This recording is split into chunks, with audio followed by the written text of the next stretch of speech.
Bienvenidos a One Talks, el podcast de We Are Not Zombies.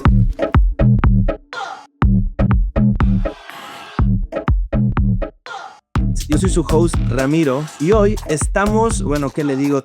Estamos demasiado, absolutamente demasiado felices de tener con nosotros en el estudio a un humano nacido en Ixtapan de la Sal, Estado de México, escritor, compositor, productor, actor, cantante, disidente, coreógrafo, practicante de taekwondo, explorador, showman, padre de familia, ex ídolo pop, andrógino, cisgénero, heterosexual, Oscar Schweber.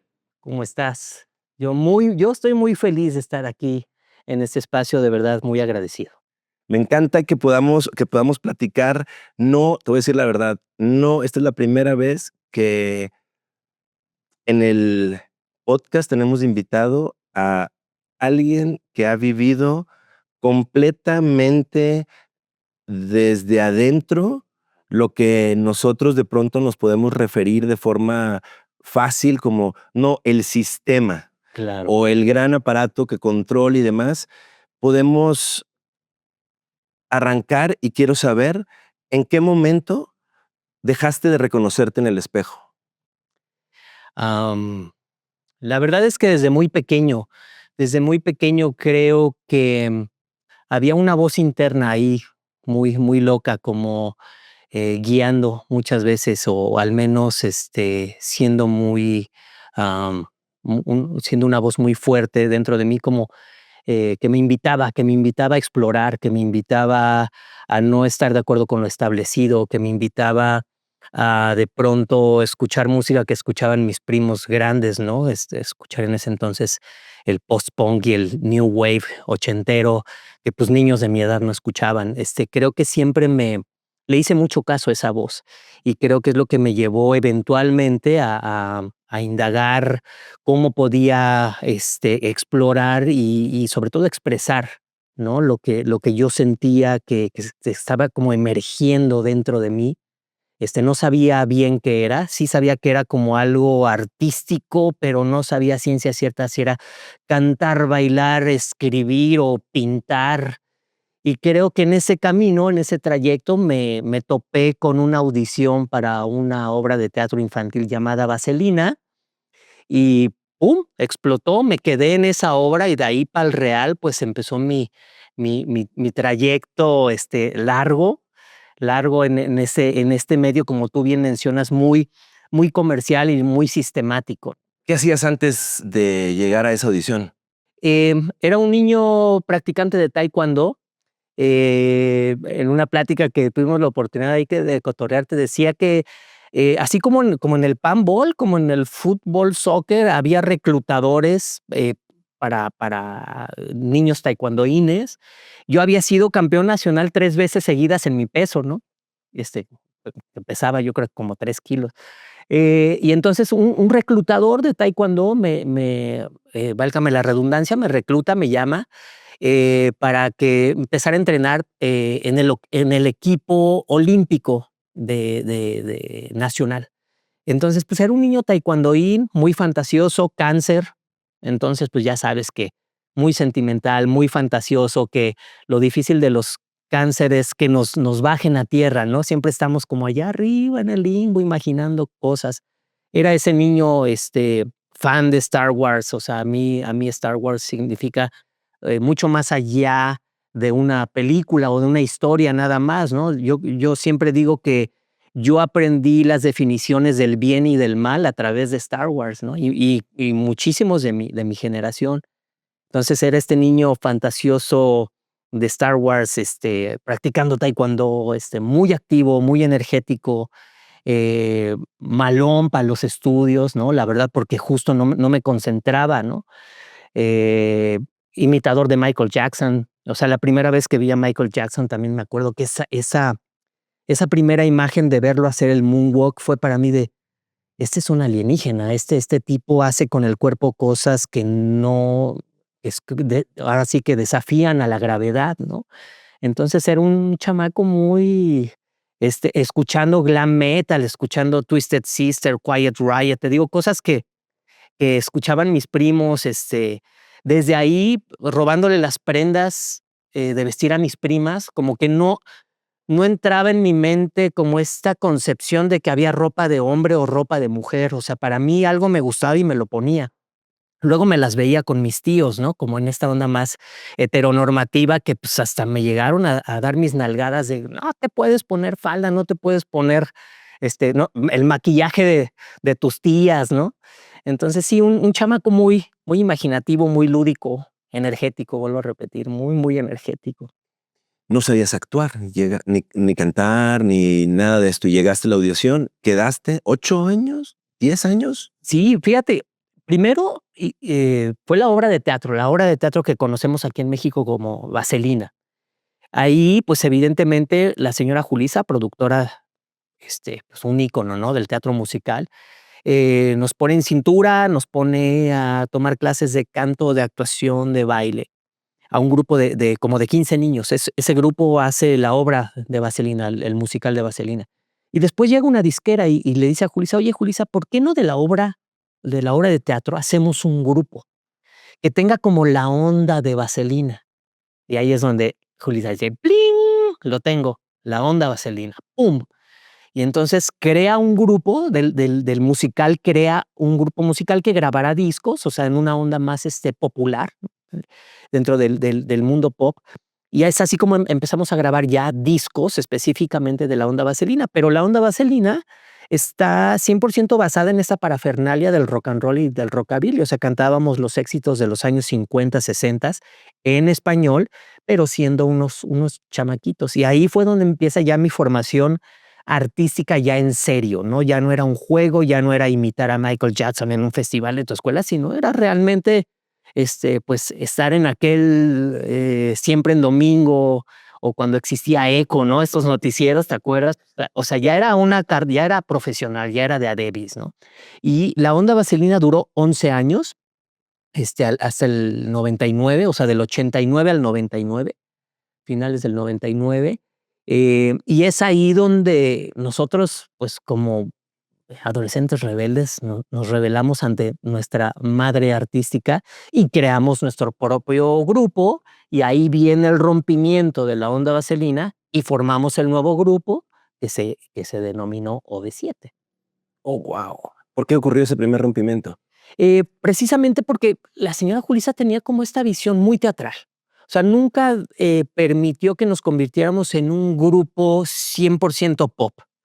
Ella siempre como que, pues, está en su ADN el teatro.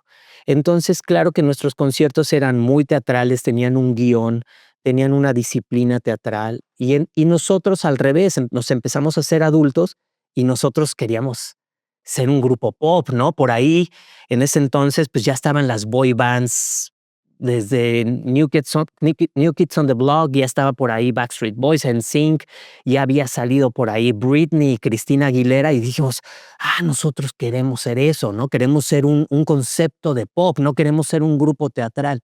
Entonces ahí viene la fricción con la señora Julissa y pues literalmente dijimos: nosotros queremos crear nuestro propio grupo y que se encaminara y se enfocara más hacia una cosa más comercial, y fue ahí donde rompimos con ella, ¿no? Ahora, ya pasados los años, sí te puedo decir que veo hacia atrás y la onda Vaselina, perdóname, era una chingonería.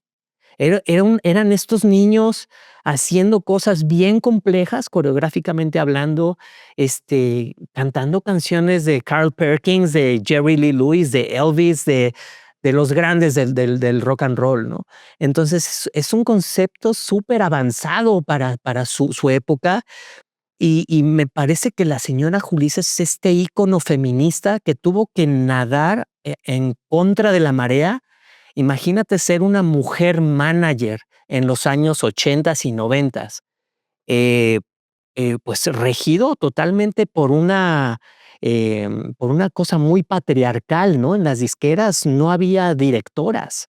Entonces ella, siendo una manager mujer, me parece súper estoico y extraordinario, que siempre luchó y sacó adelante un grupo musical, pues contra toda predicción, ¿no? En contra de toda predicción. Con la onda vaselina y con 97 se vendieron cerca de más de 4.8 millones de copias de 11 discos. Esa es como la data que está allá afuera. Sí, pues era otra industria, era otra época, era cuando los directores de las disqueras llegaban en limusina. O sea, era una cosa así como muy loca, donde los artistas, pues sí, era muy fácil decir: "No, pues, vendimos 1 millón de discos", era asequible, ¿no? O sea, todavía era algo que era, sí, un fenómeno, pero que sucedía. Y sí, creo que entramos ahí en un hueco, perdóname, siendo Onda Vaselina, donde no había nada, donde Parchís se había terminado y Timbiriche ya estaba como en esta etapa final, y aparte ya eran grandes, o sea, ya eran, casi adultos. Entonces, había un hueco bastante grande para el público infantil, y ahí es donde entramos nosotros. Después, hubo otros grupos infantiles muy padres en esa época, Microchips, que, pues, de ahí salió Jay de la Cueva, este, increíble, ya, fíjate, ya desde entonces el Jay, no aguantaba el bajo, porque era demasiado grande para él, porque Jay era un niño chiquitito.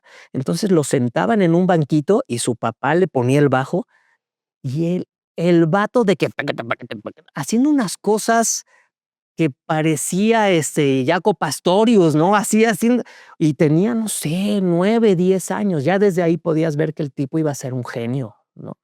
Entonces, sí, pues ahí es donde creo que entramos nosotros como Onda Vaselina, y como bien dices, pues le pegamos a la piñata y salieron los dulces y los millones de discos vendidos, y era otra época, pues también no había nada digital, ¿no? No había plataformas digitales, ¿no? Era, como dice Obi-Wan Kenobi, tiempos, más civilizados. Oye, ya como OV7, ¿en qué momento empieza a moverse algo diferente en ti? ¿Sentiste que algo se apagó en algún momento o nunca se apagó nada de todo esto que me mencionas que tenías de morrito? Sí, fíjate que OV7 fue determinante en lo personal, porque fue la primera vez que me dejaron escribir canciones para el grupo. Entonces, por un lado, sí, como que, quedó de lado esta parte como teatral, histriónica de lo que era Onda Vaselina, y sí empezamos a hacer un grupo mucho más comercial, emulando a las bandas, te digo, como NSYNC o Backstreet Boys, o este tipo de parafernalia que hubo a principios de los 2000. Pero lo que estuvo muy chido es que, Lori Cheroni, productor de los primeros discos de OV7, me dio chance de escribir. Entonces, sí fue una época también como para mí de mucho aprendizaje, como un taller, como una universidad OV7, sobre todo los primeros discos, y darme cuenta que tenía esa capacidad de hacer una rola, y con la difusión correcta, ¿no? Por parte de la disquera y bla, bla, bla, pues, que algo que yo había escrito en mi cuarto o en un estudio, tuviera una repercusión comercial con la gente allá afuera, con nuestro público, ¿no? Entonces, ese momento fue muy mágico, como esta cosa de decir: "Ah, puedo compartir mi hacer, puedo compartir mi creatividad y puede ser algo expansivo".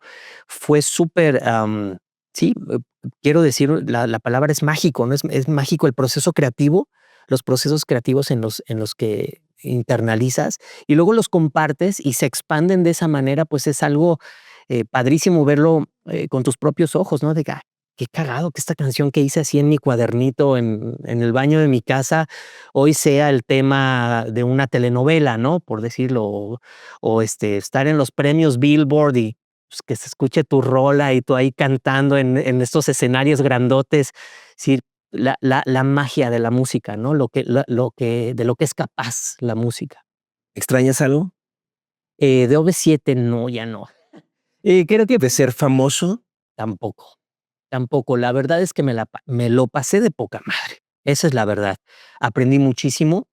eh, Cosas mágicas, ¿no? Sucedieron o si no mágicas, pues muy relevantes para mí, ¿no? Por ejemplo, una vez que fuimos a ver a Tommy Mottola a su oficina en Nueva York, y entonces estábamos platicando con él, porque en algún momento dado como que nos quería hacer como el como el Ricky Martin mexicano, ¿no? O sea, como este artista mexicano que representara a México en todo el mundo. Y tuvimos muchas ¿A pláticas ti? a A la la banda, OV7, a a la OV7. banda. Y tuvimos muchas pláticas con Tommy Motola. Y una vez en su oficina nos dicen, oigan, sí saben que donde tienen el culo es donde pone el culo Michael Jackson, ¿no? Estábamos en la oficina de Tommy Motola, entonces como decir, wow, o sea, estoy sentado donde se sienta mi ídolo cuando viene a hablar con este vato, ¿no? Este, te digo, cosas muy padres nos sucedieron a título personal y también como banda, pero sí siento que pues pasan los años, uno va descubriendo otras cosas, uno va priorizando otras cosas y definitivamente lo veo como algo que lo aprendí, pero que ahora en este momento, en este presente, ya no me suscribo, pues, como a esta onda farandulera, de ser famoso o de tratar otra vez de vender discos o de estar en una gira donde, pues, canto lo que cantaba hace 20 años y como depender de eso. Entiendo la industria de la nostalgia, la entiendo perfectamente bien, pero sí, válgame la redundancia, para mí el pasado quedó en el pasado y estoy más interesado en mi hacer diario, ¿no? Y estar como muy anclado en el presente y estar creando desde el presente, que es lo que yo creo a título personal que dicta mi vida, ¿no? Me parece atemporal vivir en el pasado o vivir en el futuro, sino que estoy, pues, muy concentrado en vivir este tiempo en el que estoy creando, en el que estamos platicando, en el que estamos compartiendo, y creo que de ahí parte todo lo demás. ¿Eso se acabó hace 2, 3 años? 2 años, 2023 Dos terminó. terminó y podemos entonces entender que todo el tiempo antes solo estabas haciendo la onda vaselina. Sí, hacía otras cosas, pero cuando un IP, un intellectual property, dicen los gabachos, ¿no? Cuando un IP o una marca es muy grande, es como un Pac-Man, te come, te come. Intenté actuar, pero siempre era el de OV7, el integrante de OV7. O cuando ahora, ¿no? Que estoy haciendo castings para tele o cine, siempre está este mote de no, tú perteneces al grupo de cantantes, o sea, te compartimentan en un cajón y es difícil salir de él. No digo que imposible, yo creo que es un trabajo que tienes que hacer todos los días y es como una talacha, ¿no? O sea, es algo que tienes que seguir haciendo y eventualmente pues se irá difuminando lo de la banda y irá emergiendo por otro lado ya mi hacer artístico, pero sí fíjate que es complicado porque muchas veces dicen, no, pues es que tú estuviste en una banda y disfrutaste de las mieles del éxito. Sí, por un lado sí, pero también por otro lado nunca me permitió hacer otras cosas. Nunca me permitió, no sé, hacer una película o nunca me permitió, actuar en una obra de teatro porque la marca es fuerte. Pues tuve la fortuna, ¿no? De pertenecer a una marca que es muy conocida en mi país, es muy sonada, ¿no? Vas a una boda y estás ahí en la boda y pues ponen la rola, ¿no? Te quieres meter abajo de la mesa. Este, entonces, sí tiene sus ventajas, pero también sus desventajas. Entonces, sí intenté hacer algunas cosas mientras estaba el grupo funcionando, pero vuelvo a repetir, sin mucho éxito antes de que la máquina OV7 me aplastara, ¿no? En 2021 publicaste un libro de ciencia ficción, una novela de Sí. ciencia ficción. Precisamente como vino la pandemia y pues como tú sabes, el entretenimiento fue la última industria en regresar, específicamente la música. Entonces, esa pausa me vino.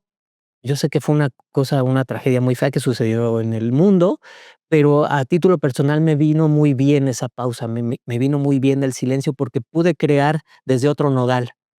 Tuve la oportunidad de escribir un monólogo para un concepto teatral, tuve la oportunidad de terminar mi novela, por ahí empecé a indagar haciendo, otra cosa que escribí, que es como más distópica, que la sigo trabajando hoy en día, como que me dio la oportunidad de expresarme desde otro punto de vista que no fuera el grupo y autodescubrirme a través de eso, ¿no? Los hijos de Numo. Los hijos de Numo. Tengo un hijo de 23 años, y cuando estaba chaval, cuando tenía como 10, 11 años, tenía un amigo imaginario, mi hijo. Pero era impresionante cómo lo describía, el detalle con que lo describía. Y un niño de 11 años describiendo a tal detalle al personaje que solamente él veía, se te ponía la piel chinita, decías, madres, cabrón, wow. Y la historia que él tenía alrededor de este personaje. Entonces un día, le pregunté a mi hijo, ¿cómo se llama tu amigo imaginario? Me dijo, se llama Numo, y es un mago, y es el maestro de Merlín. Okey. Y me cuida, está aquí conmigo, me cuida, jugamos, cuando me dice: "Ya es hora de parar de jugar, te tienes que ir a descansar", o sea, como que era una especie como de guía. Entonces, un día yo le pregunté que le preguntara a su amigo si podía tomar su nombre prestado. Entonces, ya después mi hijo me dijo: "Sí, que dice que sí puedes usar su nombre". Entonces, primero formé una banda de Britpop que se llamaba Numo, en honor al amigo imaginario de mi hijo. Y muchos años después escribo este libro de ciencia ficción, que se llama Los hijos de Numo, que nada tiene que ver con el grupo musical, sino con un grupo de niños que tienen, no quiero decir poderes paranormales, porque en realidad lo único que hacen es que tienen acceso a su propio cerebro y se dan cuenta que nosotros como seres humanos, nosotres como seres humanos, tenemos capacidades mucho mayores de las que se nos ha educado. Entonces en este descubrimiento, ellos empiezan válgame la redundancia, a descubrir y a indagar cosas que el sistema nos ha dicho que son erróneas, ¿no? No nada más erróneas, sino que son perjudiciales para el desarrollo humano. Y entonces este grupo de niños sale un poco a decir la verdad y a demostrarle al mundo como si tenemos como procesos individuales de interiorizar mucho más en nosotros mismos, pues podemos tener un potencial gigantesco como humanidad, ¿no? De eso se trata un poquito el libro de los hijos de Numo. Wow, esa banda existió de 2003 a 2010. Exactamente, como que hubo una pausa del grupo de OV7 del 2003 al 2010. En esa pausa yo conformé esta banda que se llama Numo. eh, Te vuelvo a repetir, en una onda muy, muy Britpop, que era lo que estaba en boga en esos días. Y te mencionaba que como que entramos a este circuito indie rock de México, impresionante, un grupo maravilloso de artistas que surgieron de ahí, que hoy en día ya florecieron y que son bandas grandísimas. Pero pues nos tocó empezar con el Instituto Mexicano del Sonido, nos tocó ahí con el buen Abulón cuando tenía los $6 Million Weirdos. En fin, nos tocaron con División Minúscula, nos tocaron bandas muy, muy padres con las que tuvimos la oportunidad de compartir escenario en festivales y pues ahora sí que los venues que estaban de moda en ese circuito indie en ese entonces. Y fue padrísimo, fue una experiencia increíble. Nos quedamos sin feria, porque, pues, como buen proyecto independiente, pues, ahora sí que muchas cosas las teníamos que ponernos nosotros de la bolsa. Este, y entonces como que por eso se fue como apagando, apagando, apagando, apagando, y de pronto regresó otra vez OV7. Entonces yo ya, pues, volví a partir hacia el mundo comercial sistemático, bla, bla, bla, pero donde más chingón me la he pasado, la verdad, ha sido en esta onda como más independiente, porque me siento más cómodo como creando desde un lugar donde no tengo a un AIR diciéndome qué hacer, cómo hacerlo y a dónde hacerlo, sino que simplemente las dinámicas creativas con las que trabajo día a día, creo que en este mundo independiente no hay ese filtro, y más ahora con las plataformas digitales y con la manera que hay hoy en día para compartir la música, creo que es extraordinario que de tu, de tu esencia creativa puedas compartirlo sin un intermediario, ¿no? Eso fue chido, la verdad, la etapa Numo. Para los que no sabemos, ¿qué es A&R? A&R es un personaje dentro de una disquera quiere decir arte y repertorio, que se encarga de manejar la parte artística del artista. De hecho, yo fui A&R en Sony Music. O sea, también fui godín, le hemos hecho de todo en esta viña del señor. Y es divertido porque es divertido como A&R, pero, pues, también te das color de, pues, cómo se manipula mucho del artista, ¿no? Aunque, hay muchos artistas que lo necesitan, hay muchos artistas que necesitan cauce, ¿no?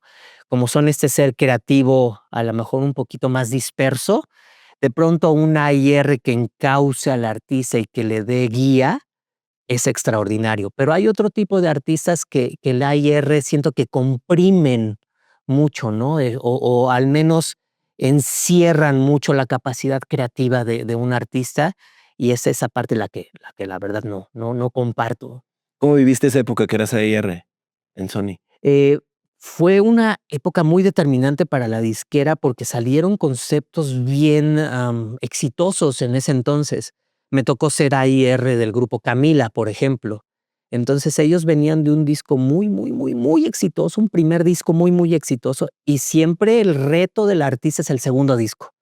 Entonces, nosotros como equipo de A&R nos tocó construir ese segundo disco que era tan determinante para ellos, fue un reto padre, fue un reto diferente, pero, ay, güey, yo soy muy artista para ser director, porque yo siempre estaba de su lado, ¿no? O sea, siempre estaba con Mario Dom, que es el líder de Camila, y siempre estaba de: "Sí, a huevo, este tiene que ser el sencillo, porque es la continuación del primer disco". Y muchas veces la disquera decía: "No, no, no, esa no es la canción más comercial, necesitamos, ya sabes, esta onda, necesitamos un hit".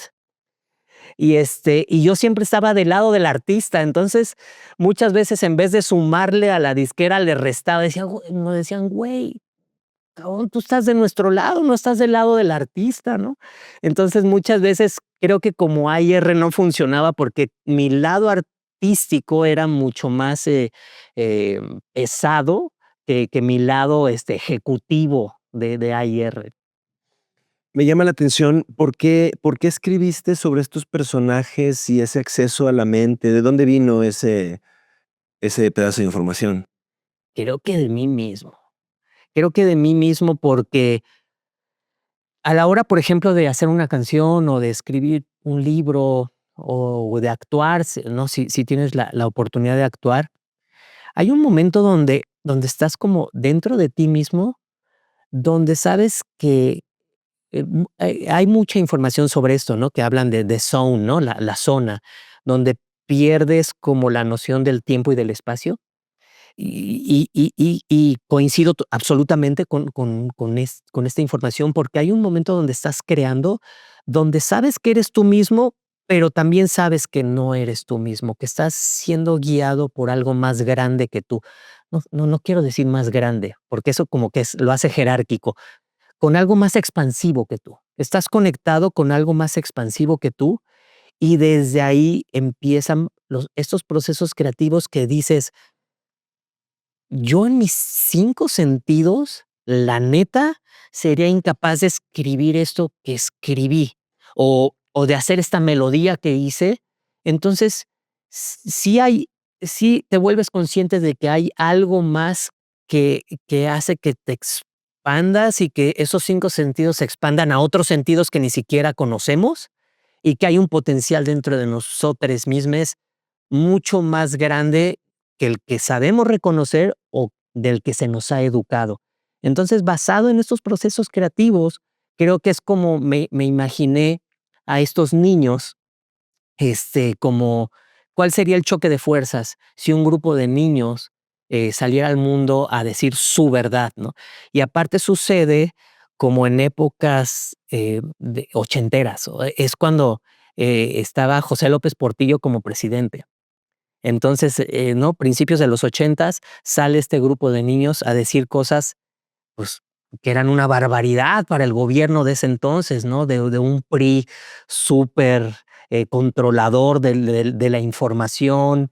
Entre Televisa y el PRI, pues controlaban toda la información de lo que sucedía en el país. ¿Qué hubiera pasado si un factor externo, como un grupo de niños, hubiera salido a decir estas verdades, ¿no? ¿Cuál hubiera sido el choque de fuerzas o el impacto, ¿no? Que hubieran tenido a nivel mediático y social? Y así es como surge esta historia de los hijos de Numo.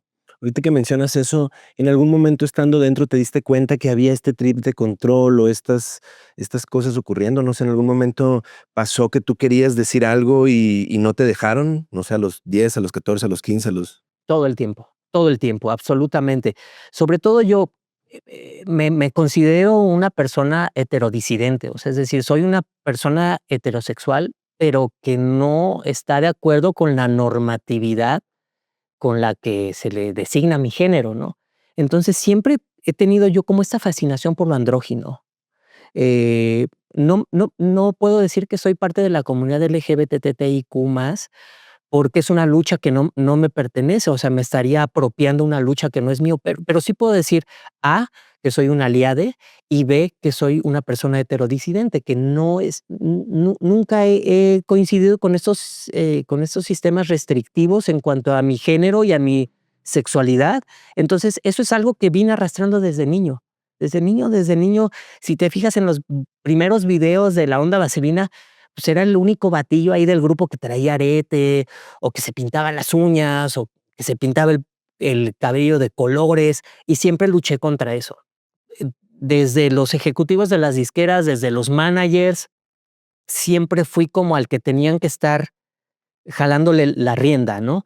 En lo musical, ¿no? Finales de los noventas, pues, que estaba el trance con todo, y yo decía: "No, es que tenemos que hacer tracks, sí comerciales, sí pop, pero que tengan un cauce más trance, que tengan un cauce mucho más enfocado a lo que está sonando en Europa y en Estados Unidos en ese entonces, antes de que se universalizara la música.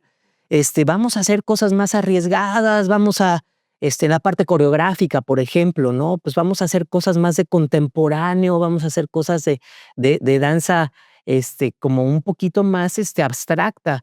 Y no, siempre Oscar era el factor así como de puta madre, ese güey, ¿qué hacemos? Es como el frijol negro en el arroz, ¿no? O sea, este güey siempre tiene que estar llevando la contraria. Pero creo que eso también de otro modo equilibró, como que mi voz que siempre estuviera como poniendo el dedo en el renglón de hacer cosas diferentes y más propositivas, también creo que ayudó a darle al grupo, no quiero decir un cariz de riesgo, porque al final del día, pues, tanto La Onda Vaselina como B7 son comerciales, comerciales, comerciales, pero sí había la intención de hacer dentro de lo normativo, hacer una cosita diferente, ¿no? Ese factor de diferencia creo que siempre vino de mi lado, pero sí me encontré todo el tiempo restringido y controlado, y eso no, tú no, y no te pintes las uñas, y no te ¿cómo que faldas, güey? No te vas a poner siempre, todo el tiempo, ¿no? Por ahí también me acuerdo, eso nunca se me va a olvidar, una vez subí al escenario a una chica trans y me acuerdo que ya la subimos y bailamos con ella, nos la pasamos increíble. Se bajó esta chica y después me hicieron una intervención. O sea, me metieron un camerino, y me dijeron: "No, este es un grupo familiar, tú no puedes subir a una chica trans".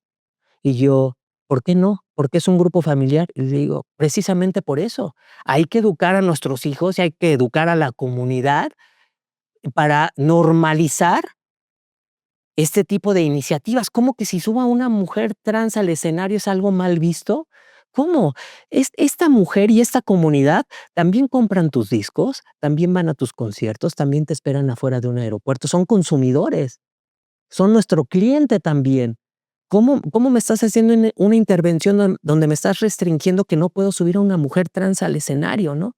Entonces sí, muchas veces me encontré con ese tipo de situaciones muy normativas y muy controladoras, ¿Cómo lo navegabas? valiéndome madre. La verdad, no tenía de otra, no tenía de otra más que romper con el sistema. Un día en un auditorio nacional, cuando estaba la guerra con Irak, me pinté en las nalgas George Bush y me bajé los pantalones. Entonces, así, o sea, hoy en día lo veo en el contexto, pues sí, ahí en el Auditorio Nacional había niños, ¿no? Claro, pero para mí era importante tener un perfil político y un perfil social, y no porque seas una estrella del pop, tiene que decir que seas una persona guanga o que no tengas una opinión al respecto de algo o de alguien, ¿no? Entonces, literalmente valiéndome madre fue como rompí, aunque después me las veía negras, ¿no? Con mis compañeros o con la disquera o con Sí, te apretaban por otro lado. sí, sí, sí, me iba como en feria, esa es la neta. Pero, pues, fue mi manera esa fue mi disidencia dentro de este mundo popero, ¿no? Dentro de este mundo farandulero, pues. ¿En algún momento se te rompió el corazón? Sí, muchas veces, porque tú sabías que, como artista podías hacer más, o podías hacer las cosas diferentes, y por encajar, o por estar dentro de un molde, no se te permitía crear, o no se te permitía crear, con una libertad con la que tal vez yo estaba llamado a crear. Y muchas veces sí, muchas propuestas, ¿no? Sobre todo de: "Vamos a hacer esto". No, eso no, puta, pero ¿por qué no? Si está el plato servido, y más como una, en este entonces, ¿no? Como una agrupación que le está yendo bien, y cuando te está yendo bien, pues, tienes la oportunidad de abrir camino, ¿no? De abrir camino y de hacer otras cosas dentro del pop, ¿no? No estoy diciendo, dentro del avant-garde, ¿no? No, dentro del pop tienes la oportunidad de hacer ciertas cosas desde un punto de vista un poquito más creativo, y muchas veces, pues no, me topé con pared y se me rompió el corazón, no una, 1000 veces por ello, ¿no? Sí, la importancia ahí de poder incluso desde ese lugar sembrar semillas, ¿no? Eso es. Y sobre todo, porque estás viendo las generaciones que vienen detrás. O sea, nosotros, me acuerdo la primera vez que fuimos a Panamá a un festival de radio, la primera vez que escuché el reguetón. Esa fue mi primera vez, fue, finales de los noventas. Y ya desde ahí, en Centro, Sudamérica, ahí ya había explotado desde entonces. Entonces, darnos cuenta que eso que estás escuchando por primera vez es lo que va a ser el nuevo pop, porque lo sabes, porque ves a la gente, ves la conexión que tienen estas dinámicas y estas iniciativas musicales con la gente. O sea, ver a la gente brincar así de una manera uniforme con esa música y bailar así, hacerte güey y no, sembrar estas semillas que estás diciendo para que las nuevas generaciones, cuando lleguen, tú ya abriste otras puertas para que ellos pasen por ahí, se me hacía egoísta. Se me hacía egoísta, de las disqueras, de las radiodifusoras, desde los grandes sistemas que tienen la oportunidad de partir el sistema. Y luego por eso el indie explotó como explotó, porque, como la disquera era tan restrictiva, después llegó este grupo de cosas independientes que no pidieron permiso, que por esta rendijita, se metieron. Y se metió toda la movida de Monterrey con Chetes, y se metió Zoé, y se metieron todos los que ahora son grandísimos, ¿no? No pidieron permiso. Entonces, las disqueras, cuando vieron, no tuvieron otra más que doblar las manitas y decir: "Okey, también desde la independencia y desde la libertad creativa se puede, vender discos, y se pueden vender conciertos, y se pueden vender festivales". Entonces, creo que sí hubiera estado chido hacer eso mismo dentro del pop. Crear esas, plataformas, sembrar esas semillas para que las los proyectos creativos desde el pop también tuvieran un lugar, ¿no? Ahora, con lo que viviste en ese momento y lo que ves que ha pasado con el pop, digamos el pop, y quizá la industria en general de las disqueras y todo eso, ¿qué ves? ¿Ves que lo que tú dejaste siguieron como en esa agenda y ese objetivo? ¿Ves que cómo ves ahora todo eso? Sí, es complejo porque, la parte digital vino a cambiar todo, fue un parteaguas absoluto.